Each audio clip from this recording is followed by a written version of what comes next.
नमस्कार, बहुत स्वागत है आप सभी का। मैं हूं आपके साथ प्रियंका राय। बुलेटिन की शुरुआत करेंगे बड़ी खबर से। नकल और पेपर लीक विरोधी बिल पास हो चुका है। नकल और पेपर लीक विरोधी बिल सदन में पारित हो चुका है। सदन में ध्वनि मत से इस बिल को पारित किया गया है। तो जनमत जानने के लिए प्रचारित करने के प्रस्ताव को अस्वीकार कर दिया गया है। बड़ी खबर और अहम जानकारी इस वक्त आपको बता दें, नकल और पेपर लीक विरोधी बिल को सदन में पारित कर दिया गया है।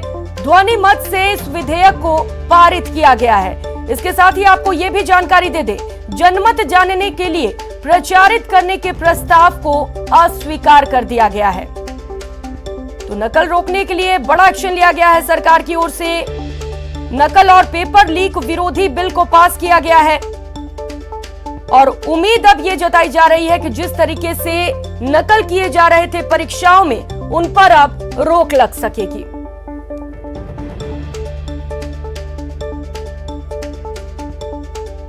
वहां गए जो पक्ष में वो ना गए, जो पक्ष में वहां गए जो पक्ष में वो ना गए।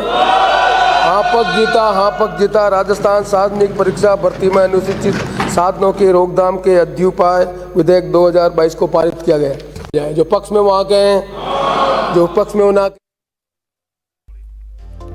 तो बड़ी खबर आपको बता दें, जिस तरीके से रीट लीक्स का मामला गरमाया था, उसके बाद लगातार विपक्ष भी ये मांग कर रहा था कि कड़े कानून लाए जाए जिससे कि नकल पर रोक लग सके। इस बीच ये बड़ी खबर सामने आ रही है और जो अभ्यर्थी हैं, जो शिक्षक हैं, जो स्टूडेंट्स हैं, उनके लिए राहत भरी खबर सामने आई है। नकल और पेपर लीक विरोधी बिल सदन में पारित हो चुका है। तो कड़े प्रावधान इस बिल के जरिए लाए गए हैं जिससे कि नकल पर रोक लगाया जा सके। कड़े से कड़े कानून के जरिए जो नकल कराते थे उन पर रोक लगाने की कोशिश की गई है। तो ग्राफिक्स के जरिए यहां पर आपको बता रहे हैं कि एंटी चीटिंग बिल के प्रावधान में क्या कुछ शामिल है। दिनेश सहयोगी इस वक्त हमारे साथ जुड़ चुके हैं। दिनेश, पेपर लीक विरोधी बिल को सदन में पारित कर दिया गया है, क्या कुछ कड़े प्रावधान है इसमें जिससे कि नकल को रोका जा सकेगा? बिल्कुल, देखिए, सरकार की मंशा यही है कि जिस तरह के मामले सामने आते हैं नकल और पेपर लीक के, और जिसके चलते लाखों जो विद्यार्थी हैं, अभ्यर्थी जो हैं, जो कड़ी मेहनत करते हैं और जिनका काफी खर्चा भी होता है तैयारी पे, और उसके बाद जब इस तरह की घटनाएं सामने आती है तो उनके अरमान जो है वो टूटते हैं। तो ऐसी घटनाओं पर रोक लगे, इसी मंशा से ये कड़ा जो है वो विधेयक लाया गया जिसे आज सदन ने मंजूरी दे दी है। जहां तक प्रावधानों की इसकी बात है तो कई कड़े और बड़े प्रावधान इस बिल में किए गए हैं जी। सबसे पहले अगर बात करें दोषियों की, जो पेपर लीक करने में या कराने में अगर दोषी पाए जाते हैं तो उनकी संपत्ति कुर्क की जा सकती है, संपत्ति नीलाम की जा सकती है। इसके साथ ही 10 करोड़ रुपए तक के जुर्माने का प्रावधान किया गया है। 10 साल तक का कारावास जो है वो हो सकता है।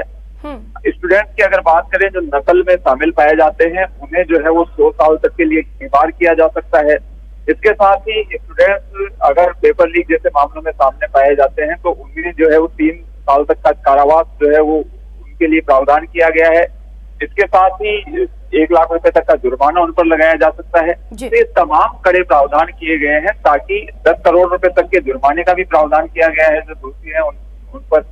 तो आप समझ सकते हैं कि 10 साल तक का कारावास है, 10 करोड़ रुपए तक का जुर्माना है, तो बड़े प्रावधान किए गए हैं। और ये एक तरीके से डर कायम करने की कोशिश है कि जो भी इस तरह की घटनाओं में लिप्त रहते हैं उनमें डर कायम हो और ऐसी घटनाओं पर रोक लगे। सदन में जो है वो चर्चा हुई, उसके बाद इस बिल को पारित किया गया। विपक्ष की ओर से ये कहा गया कि जल्दबाजी में ये बिल लाया जा रहा है, इसलिए इसे जनमत जानने के लिए पहले भेजा जाना चाहिए और उसके बाद जो है इसे चर्चा कर पारित किया जाना चाहिए। लेकिन सदन ने उस मांग को जो है अस्वीकार कर दिया। फिलहाल जो है क्योंकि जो बिल सरकार जी दिनेश, देखिए, इसी को लेकर आपसे सवाल करना चाहूंगी कि जनमत जानने के लिए जो प्रचारित करने का प्रस्ताव था उसको सदन ने अस्वीकार कर दिया है, इसके पीछे क्या कुछ वजह रही होगी? देखिए, ये जो है वो सदन के संख्या बल पर डिपेंड करता है। विपक्ष की ओर से मांग रही, लेकिन सदन में क्योंकि संख्या बल सत्ता पक्ष का ज्यादा है, जो हाँ पक्ष है उसका संख्या बल ज्यादा है, तो ध्वनि मत से ये आकलन किया जाता है कि किस मत में जो है वो कितना बल है, तो उसी के आधार पर ये निर्णय लेता है सदन। और ध्वनि मत जो है वो आपस में जो है वो फेवर में गया और उसके बाद ये जो है वो बिल पारित कर दिया गया। और जो मांग उठाई गई थी विपक्ष की ओर से कि इसे प्रचारित करना चाहिए जनमत जानने के लिए, वो सदन में अस्वीकार कर दिया गया। दिनेश, तो देखिए जिस तरीके से रीट पेपर लीक मामला सामने आया था उसके बाद जो अभ्यर्थी थे वो भी लगातार यही मांग कर रहे थे कि कड़े से कड़ा प्रावधान लाया जाए, नियम कानून लाया जाए। अब क्या कुछ कहना है अभ्यर्थियों का? क्या अभ्यर्थी खुश है इस फैसले से? बिल्कुल, देखिए जाहिर तौर पर अभ्यर्थी खुश होंगे क्योंकि उनके अरमानों पर पानी फिरता है जब इस तरह की घटनाएं सामने आती है। लेकिन अब जरूरत इस बात की है कि ये जब कानून की शक्ल ले लेगा, जब ये विधेयक, क्योंकि अभी सदन ने इसे मंजूरी दी है, जब राज्यपाल के हस्ताक्षर उसके बाद ये कानून की शक्ल ले लेगा, तो जब ये कानून बन जाए तो उसकी कड़ाई से पालना हो, ये भी बहुत जरूरी है। क्योंकि आज जब सदन में चर्चा हुई इस बिल पर तो ये भी बात उठाई गई विपक्ष की ओर से कि 92 का जो है वो कानून बना हुआ है, 3 दशक पुराना कानून है, लेकिन अगर उसकी ही सही तरीके से पालना करवाई जाती तो इस तरह की घटनाएं सामने नहीं आती। कानून बनते हैं लेकिन उनकी पालना नहीं हो पाती। तो इस कानून की जो है वो सही तरीके से पालना हो, वो उस पर जो है वो डिपेंड करेगा कि इस तरह की घटनाओं पर लगाम लग पाएगी या नहीं लग पाएगी। इसके साथ लेकिन दिनेश, क्या इसको लेकर भी सरकार का कोई प्लान है, कोई तैयारी है कि ये जो कानून बनाया गया है उसको ग्राउंड पे इम्प्लीमेंट भी किया जाए, सही तरीके से पालना कराई जाए इस कानून की? देखिए, पिछले दिनों जो रीट का मामला सामने आया था उससे काफी छिछालेदारी हुई थी सरकार की भी, और सवालिया निशान लगे थे। खासतौर से इस बात को लेकर घेरा गया था, ये मांग उठाई गई थी कि सीबीआई की जांच जो है वो होनी चाहिए इस पूरे मामले में। 5 दिन तक जो है वो लगातार सदन डिस्टर्ब रहा था। सीबीआई जांच की मांग हालांकि नहीं मानी गई, लेकिन मुख्यमंत्री की ओर से कहा गया था कि इस तरह की घटनाएं नहीं हो, इसे रोकने की सरकार की मंशा हो। यही वजह है कि उन्होंने इस तरह के कड़े बिल लाने की बात उसी वक्त कही थी, और सरकार की मंशा पर, मुख्यमंत्री की मंशा पर ये दोनों बिल लाए गए हैं। तो मंशा तो यही है कि इस तरह की घटनाएं रुके और कानूनों की कड़ाई से जो है वो पालना हो, लेकिन कानूनों की पालना करवाना जो है वो सरकारी मशीनरी जो है उस पर डिपेंड करता है। तो सरकारी मशीनरी को काफी मुस्तैद करना होगा। इसके साथ ही जब इस तरह की घटनाएं होती है तो आमतौर पर पॉलिटिकल इंटरफेयर जो है वो सामने आते हैं। तो सरकार की ओर से भी आज जब सदन में जवाब दिया गया तो ये बात कही गई कि मॉरल ड्यूटी। ठीक है दिनेश, बहुत शुक्रिया आपका तमाम जानकारियों के लिए।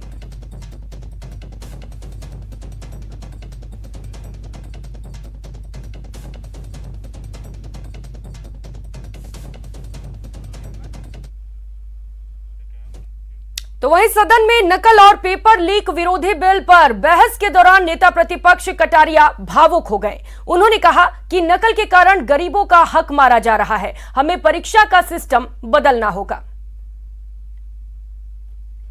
सारे के सारे जो पैसे देने वाले बड़े बड़े दिग्गज लोग हैं, जो कोई 10 करोड़ में पेपर ले जाता है, कोई 3 करोड़ में ले जाता है, कोई 2 करोड़ में ले जाता है, फिर अपने कोचिंग संस्थान में रिजल्ट लाता है, उसके बाद बड़े बड़े पोस्टर बाहर लगाता है, मेरा 100% सिलेक्शन। ये है बीमारी की जड़। अगर मार करना चाहते हो तो यहाँ करो, तब तो जाकर के इसको कोई रोक सकोगे। बाकी से केवल मन को संतुष्ट करने का काम करो तो ये राजस्थान के उस गरीब बच्चे के साथ न्याय नहीं होगा, जो बड़ी मुश्किल से पढ़ता है, अपने घर में बूढ़े माँ बाप को भूखे मार के पढ़ता है, और उसके बाद परीक्षा के लिए जाता है, रोता हुआ घर लौटता है। क्या दुख नहीं होता है? हम लोगों के मन में कोई रहम नहीं है कि आखिर उस बच्चे का क्या होगा जो अपनी बड़ी पीड़ा के साथ पढ़ रहा है। इन सारे पैसे वाले लोगों के पास में आपने सारी सरकारी नौकरियों को भेज दिया। मैं बहुत कड़वा सच बोल रहा हूँ। आज जो पिछले 8 साल में नौकरी में लगे ना, उन सब का भी पोस्टमार्टम कराओ, आपको लगेगा आधा फर्जी मामला निकलेगा।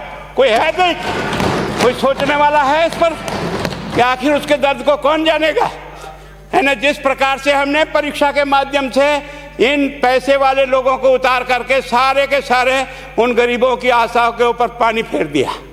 रात और दिन पढ़ता है, भूखा प्यासा पढ़ता है, घर बेच करके पढ़ता है, खेत बेच करके पढ़ता है, लेकिन जब उसका सिलेक्शन नहीं होता तो जहर खा के मरता है। कोई इस पीड़ा को समझने के लिए तैयार नहीं है। और हम इस कानून को ला करके दुनिया को बताना चाह रहे हैं कि हमने इतना बड़ा कानून कर दिया, इस कानून से कुछ भी नहीं होगा। मैं आज आपको कह रहा हूँ,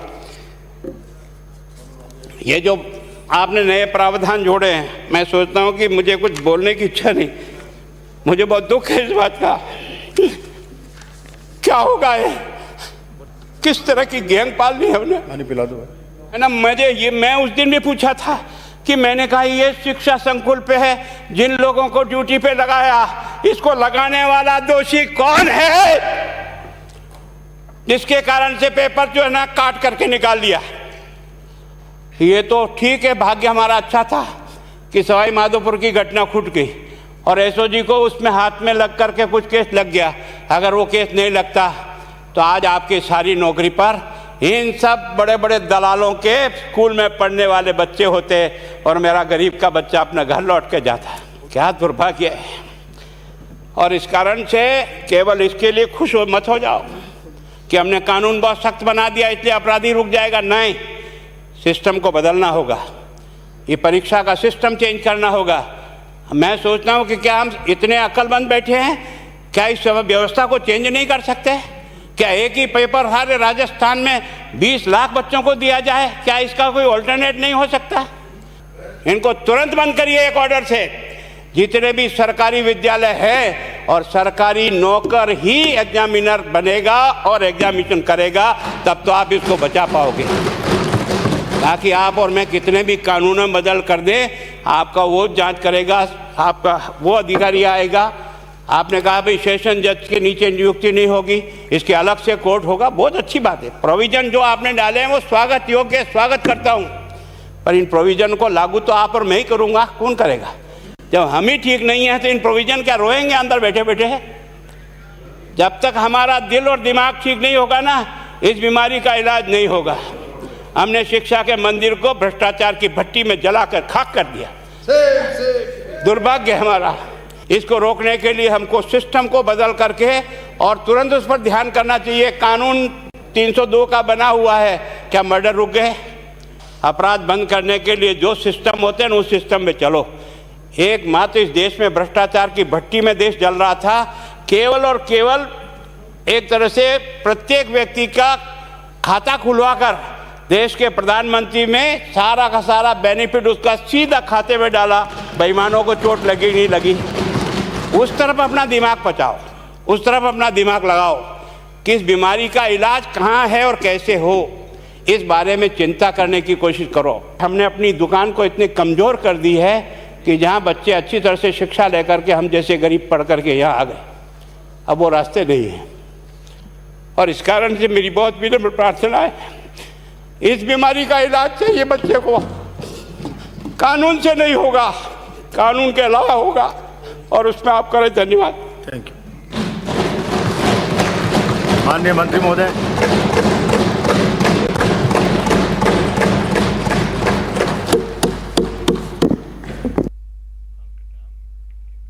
वक्त तो चला एक छोटी सी ब्रेक का, लेकिन जरूर देखिए कश्मीरी हिंदुओं की कहानी उनकी ही जुबानी 5:56 पर। कश्मीरी हिंदुओं की आप बीती। मेरे साथ में मतलब ऐसी, मैं आपको बता दूं, स्थिति एक दिन ऐसी हुई है, मैंने मेरे माँ बाप को बोला है कि आपको ये टेररिस्ट मारेंगे तो मारेंगे, लेकिन मुझे भागना है। मैं डरता था, मैं इतनी हालत ख़राब हो गई। सवाल नहीं, सीधे उन्हीं की जुबानी। तो सिर्फ एक अटैची 20-25 kg की अटैची लेके वो वहाँ से चले। He was weeping like a child. कैसे बचाई जान, कैसे पहुँचे राजस्थान। मेरी रूह कहाँ पर ही है, मेरे रोंगटे खड़े हो गए। उस देखने के बाद में ऐसा लगता है क्या हमारे देश में ही ऐसा हुआ हिंदुओं के साथ में? हम भारत में ही रहते थे या पाकिस्तान में रह रहे थे? क्योंकि सुना बहुत है कि वहाँ इस तरह हुआ, ये हुआ, वो हुआ। जब तक कि सेफ्टी नहीं मिलेगी हिंदुओं को, तब तक कोई भी कश्मीरी हिंदू वापस नहीं जाना जाएगा। दर्द ए कश्मीर, न्यूज़ 18 राजस्थान पर देखिए शाम 5:56 पर।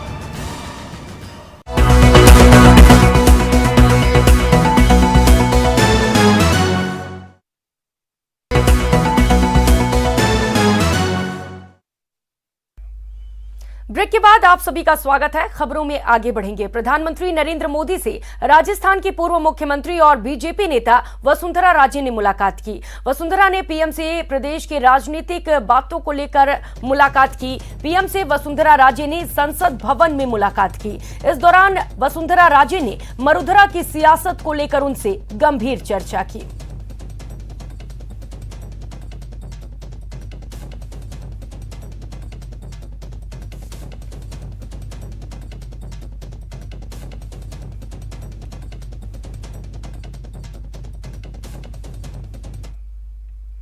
और खबरों में आगे बढ़ेंगे। बीजेपी प्रदेश अध्यक्ष सतीश पूनिया टोंक दौरे पर हैं। बीजेपी कार्यकर्ताओं ने सवाई माधोपुर चौराहे पर उनका जोरदार स्वागत किया। शक्ति केंद्र संयोजक और प्रभारी सम्मेलन में शामिल होंगे पूनिया। अग्रवाल धर्मशाला में इस सम्मेलन का आयोजन किया गया है। तो बड़ी खबर आपको बता रहे हैं, बीजेपी प्रदेश अध्यक्ष सतीश पूनिया इस वक्त टोंक के दौरे पर हैं, जहां पर बीजेपी कार्यकर्ताओं ने उनका जोरदार स्वागत किया है। ये तस्वीरें भी आपको दिखा रहे हैं। जब सतीश पूनिया टोंक पहुंचे तो किस तरीके से बीजेपी के जो कार्यकर्ता हैं वो जबरदस्त उत्साहित नजर आए और खूब खासा स्वागत किया उनका। शक्ति केंद्र संयोजक और प्रभारी सम्मेलन में पूनिया शामिल होंगे। गुलामी को लेकर गदर जारी है। विधायक संयम लोढ़ा के बयान को लेकर मंत्री प्रताप सिंह खाचरियावास ने कहा है कि नेहरू गांधी परिवार हमेशा गुलामी के खिलाफ लड़ा है। उन्होंने अंग्रेजों से गुलामी की लड़ाई लड़ी। जो परिवार हमेशा गुलामी के खिलाफ लड़ा वो गुलामी पसंद कर ही नहीं सकता। साथ ही प्रताप सिंह खाचरियावास ने कहा कि संयम लोढ़ा ने जो बयान दिया है उस पर वही जवाब देंगे। बजट लेकर आ जाओ और हमारे मुख्यमंत्री ने जो बजट पेश किया है उसके साथ जो नेहरू गांधी परिवार गुलामी के खिलाफ लड़ा हो, जिसने देश में अंग्रेजों की गुलामी खत्म करने के लिए संघर्ष किया हो, वो नेहरू गांधी परिवार कभी गुलामी पसंद नहीं करता। वो तो लोकतंत्र पे भरोसा करते हैं। जो ये कहते हो तिरंगा मेरा धर्म है, तिरंगा मेरी आन बान और शान है, सबको बराबर का अधिकार मिले, देश में जिसने लोकतंत्र की स्थापना की हो, वो परिवार कभी भी, आप ये मानकर चलिए, गुलामी नहीं चाहता। सबको अपना अपना बयान देने का हक है, हर आदमी अपनी बात कह सकता है। लेकिन जो मैं समझता हूं, नेहरू गांधी परिवार हमेशा अंग्रेजों की गुलामी के खिलाफ रहा। हर गुलामी का वो तो विरोध करते हैं, वो तो चाहते हैं सबको बराबर का अधिकार मिले। किसने क्यों बयान दिया वो जवाब है। उधर भरतपुर कांग्रेस का कार्यकर्ता सम्मेलन शुरू हो गया है। सम्मेलन में डिजिटल सदस्यता अभियान प्रभारी संजय निरुपम शामिल हुए हैं। इसके साथ साथ पीसीसी चीफ गोविंद सिंह डोटासरा, राज्य मंत्री सुभाष गर्ग, कैबिनेट मंत्री भजन लाल जाटव मौजूद हैं। इसके अलावा हजारों की संख्या में कांग्रेस के कार्यकर्ता संभाल से पहुंचे हैं।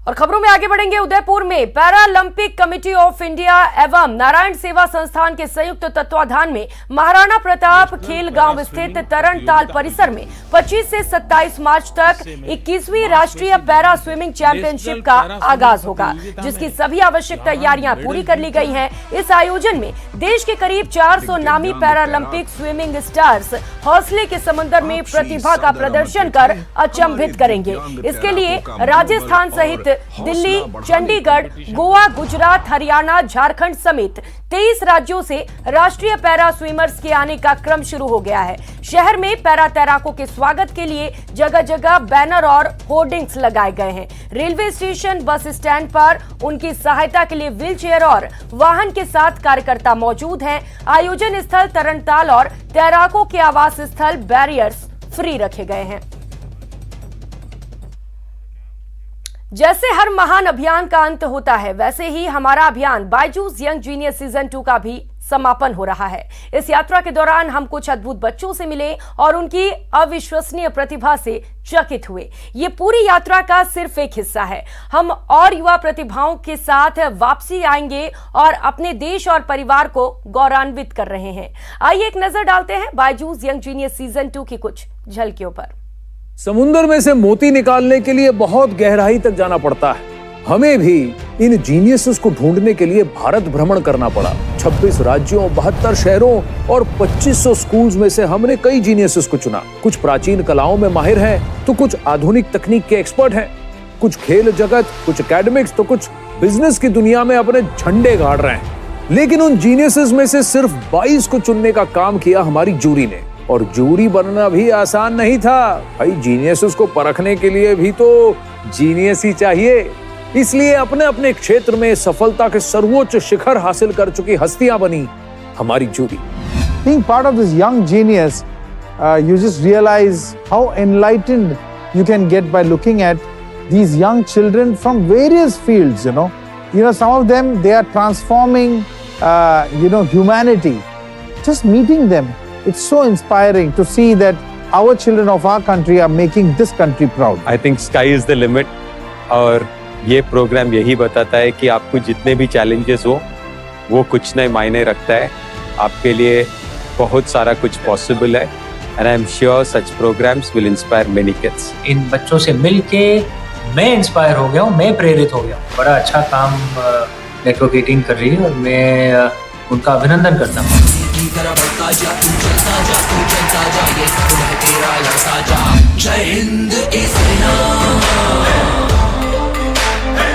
इन नन्हे परिंदों की इतनी ऊंची उड़ान है, सिर्फ धरती ही नहीं खुद आसमां भी हैरान है। जूरी का सिलेक्शन बिल्कुल सही था। इतनी छोटी सी उम्र में इनकी उपलब्धियां देखकर सिर्फ मैं ही नहीं पूरा देश हक्का बक्का रह गया था। जाने कितने ही नेशनल और इंटरनेशनल अवार्ड्स पर और प्लेटफॉर्म्स पर अपना नाम दर्ज करवा चुके हैं हमारे यंग जीनियस।